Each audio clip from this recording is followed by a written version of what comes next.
Hi mga lods! Ako nga pala si Meng, ang narrator ng anime Varials PH. Ang writer ng kwentong ito ay si Night Ancient o mas kilalang Henyong si Sakuragi. Shoutout nga pala sa iyo, idol. Ang pamagat ng kwentong ito ay Slam Dunk Intercollegiate Matches Season 2. At sana magustuhan niyo ito mga lods. Huwag nyo na ding skip ang mga ads kahit konti lang ito. Malaking bagay na ito para sa channel mga lods. At kung bago ka sa akin channel, mag-subscribe ka, comment, like, and share para updated ka sa mga susunod na uploads. Ano pang hinihintay natin mga lods? Pasok! Intro! I can feel the blood creeping up from the heathens. Got will, got fight, got pride, got reason. If they wanna go eat, then you know I'm gonna feed them. If you're coming for me, hope you're ready. Disclaimer lang po. Etong mapapanood mo ay isang fanfiction lang at galing sa may wagang imahinasyon ng ating tagapagsulat. At sa mga bago nating mga lodi dyan, marami pa ang hindi nakapag-subscribe. Click ang subscribe button at pindutin ang bell icon. Hi mga lods! Eto pala ang chapter 77 ng Slam Dunk Intercollegiate Matches Season 2. Etong tatandaan nyo, manalo o matalo bukas. Tatandaan nyo. Basta yun, ang tatandaan nyo. Dagdag pa ni Hanamichi. Ha? Ano daw? Kumunot ang noo ni Sendo. Tandaan lang naintindihan ko eh. Wika naman ni Fukuda. Unti-unti namang lumuwag ang moods ng kasamahan niya. Ganon din si Coach Kawarama. Napangiti siya nang hindi na malayan nang makita niya isang tao na katulad ni Hanamichi. Magkatulad talaga kayo ng apo mo, kuya. Bulong niya nang maalala niya si Haranama. Huwag kang susuko kapatid ko. Hanggang humihinga, may pag-asa. Darating ang tagumpay ng buhay mo basta't lumaban ka hanggang sa umabot ng iyong hangganan. Lihim nagpupunas ng luha si Coach Kawarama nang maalala niya ang pagmamahal ng kanyang nakakatandang kapatid. Namimiss na kita kuya. Bulong naman ni Coach Kawarama. Kinabukasan, nang muling pagbalik ng Tokyo team sa stadium ng Cameron. Eto na ang pangatlo at huling laban nila sa stadium na ito. Parehong huling laban sa Washington team at dedeklarahin na ang bagong top 1 at top 2 ng Division 1. Ang lahat ng player ay nakahanda na sa muling pagbukas ng pinto ng court. Ang hiyawan ng mga tao ay mas lalong dumadami. Ang Seoul at Manila team ay pareho nakasuporta sa kanilang laban. At mas kinagulat ni Hanamichi. Nakita niya sa audience area ang team ng Alaman Albaca, Paris Bird Serpent at Scott G. Sinigromovi. Sakuragi! Nakangiting sigaw ni Jubor, Kajoks at Rajak mula sa audience. Mga pare! Bulong na tawag ni Hanamichi sa tuwa. Napatingin siya sa kabilang pintuan ng court. Ang kupunan ng Amerika ay nakatingin pala sa gawin nila. Nagkasalubong naman ang paningin ni Hanamichi at Rukawa. Eto na ang tamang pagkakataon para patunayan ang sarili ko sa iyo. Tatalunin kita, Rukawa. Wika naman ni Hanamichi. Ang huling laban ng row matches ng Division 1 ay sa wakas nagharap na. Ang dalawang may tuturing na malakas na kupunan ng division. Ang team ng representative ng row 1, ang Tokyo Black Samurais. At ang team representative ng row 4, ang American Yellow Fox. Sa parehong bench ay nakahanda na ang parehong team sa magiging starting 5 nila. Tinignan ni Hanamichi ang gawin ng Washington bench area. At doon ay nakita niya si Rukawa na isa siya pangunahing membro nito. Sakto namang nagtagpo ang tingin nila. Nagtitigan silang dalawa. Pero inirapan siya ni Rukawa. Aba, boys itong Soro to ah. Yumukom ang kamao ni Hanamichi habang nagbabaga ang sobrang inis niya. Napabulong naman si Rukawa. Gonggong talaga. Samantalang sa Tokyo audience ay nakaupo sa isang row sina Coach Kawarama kasama ang senior players at ang 4 na ungas. Napapagitnaan sina Yuki at Mito at ang coach.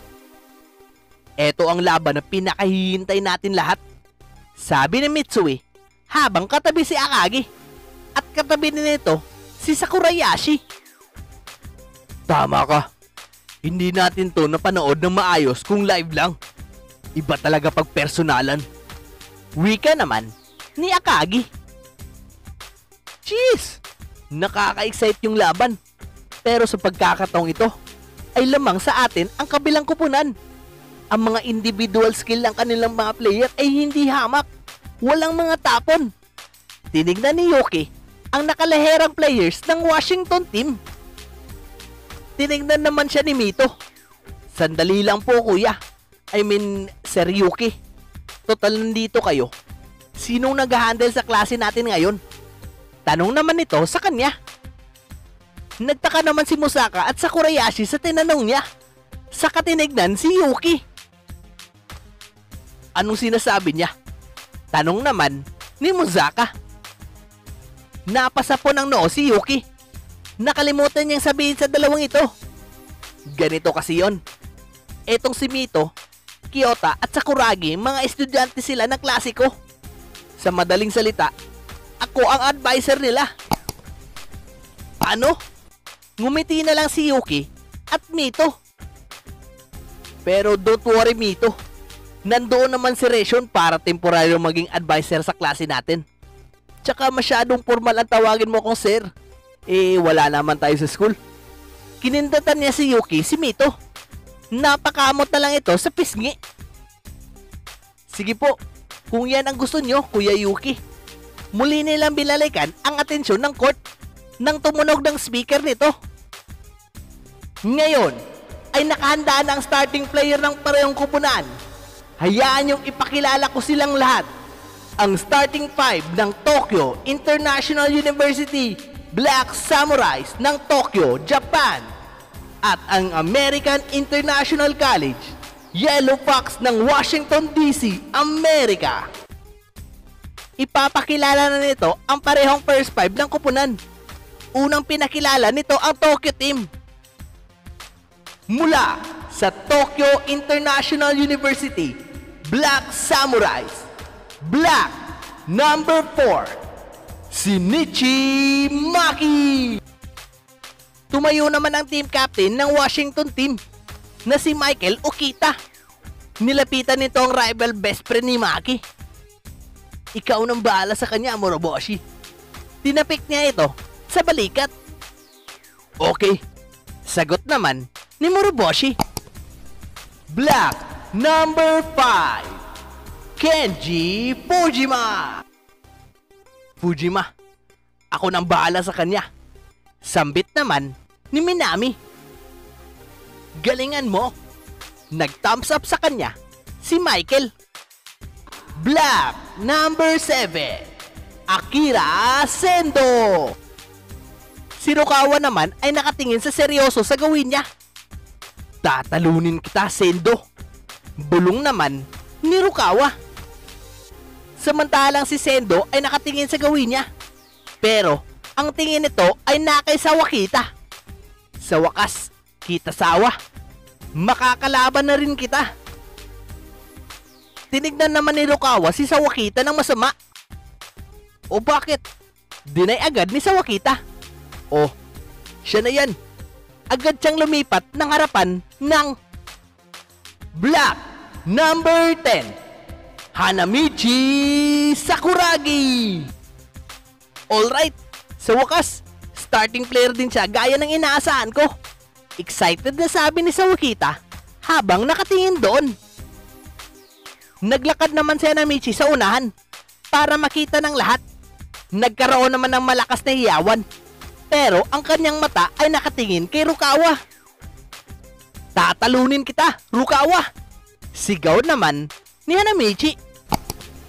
At dito nagtatapos ang Chapter 77 ng Slam Dunk Intercollegiate Matches Season 2. Magsha-shoutout muna tayo mga lods. Shoutout Jason De La Cruz.